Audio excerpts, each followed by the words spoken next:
it has become the modus operandi of a callously inhumane Ruto-led regime. It is one, if not the major reason, why senior members of the Kenya Kwanza have been impeached, forced into resignations, or indeed have been sacked because they questioned and sought answers for these indecent atrocities that go against human understanding. It is the reason, ladies and gentlemen, that these brave souls, unbound and uncompromised, stand here as the united opposition determined to komboa Kenya. Friends, our beloved republic, when that one-year-old Albert Ojwang walked back to his home in Migori on June 6, 2025, neither he nor his parents, his relatives, and his young wife were aware that these were his last hours on earth. Albert was neither sick nor wounded. He had in fact spent the day actively planning his home garden, calculating its eventual harvest. Albert, a Kiswahili and religious studies teacher based in Voi, was a single hope of his parents and father to a 2.5-year-old child. Albert was picked up by police officers riding motorcycles in Kakot, Homa Bay, and taken away because of an alleged offensive social media post about a senior police officer, now identified as the Deputy Inspector General of Police, DIG Langat. 32 hours later, after the police who arrested Albert assured his parents that he was well and only needed a heavy overcoat because Nairobi was cold, Albert was dead.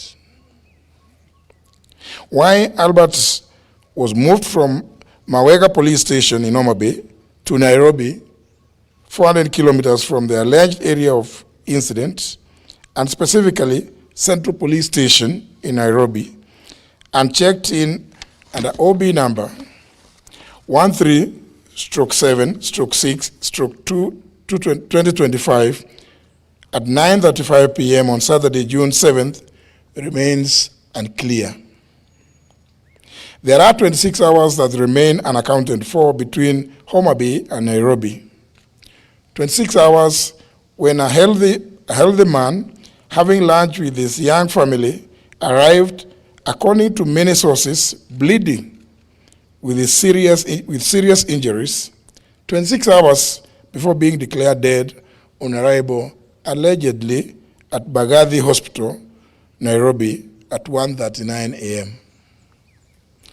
Today, ladies and gentlemen, this is no ordinary gathering. Albert's family has questions. We too have questions. Kenyans have questions. And indeed, the international community has questions. We all demand answers to the following. 1, the Criminal Procedure Code, Chapter 75 of the Laws of Kenya, has clear procedures on arrests relating to cognizable offenses. There should have been a formal complaint and an arrest warrant. Kenyans want to know if there was a formal complaint by the Deputy Inspector General of Police, DIG Langat, and if so, at what police station? Which date and time was this complaint recorded? Was it the OB entry number of the said was there an OB entry number for the said complaint?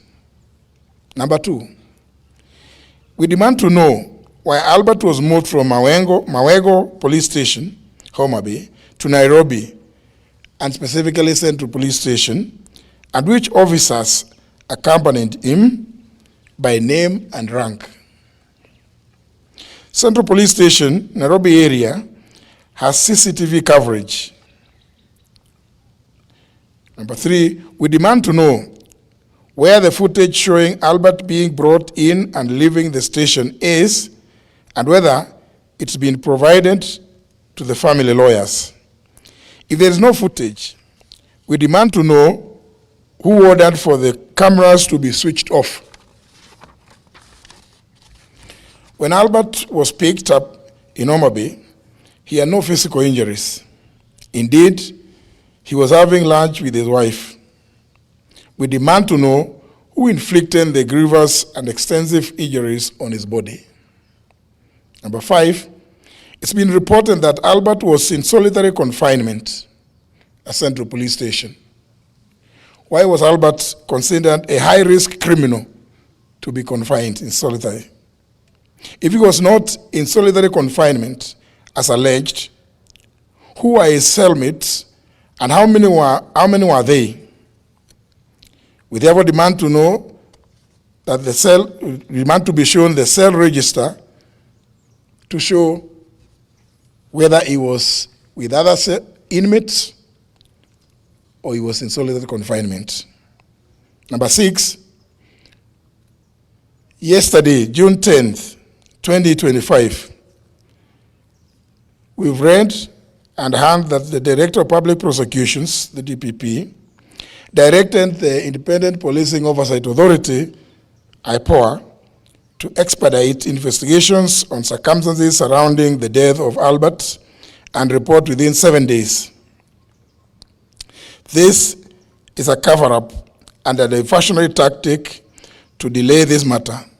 The mandate of the DPP under the Constitution of Kenya is to direct the National Police Service and the Directorate of Criminal Investigations in writing to do investigations, not to direct the IPOA.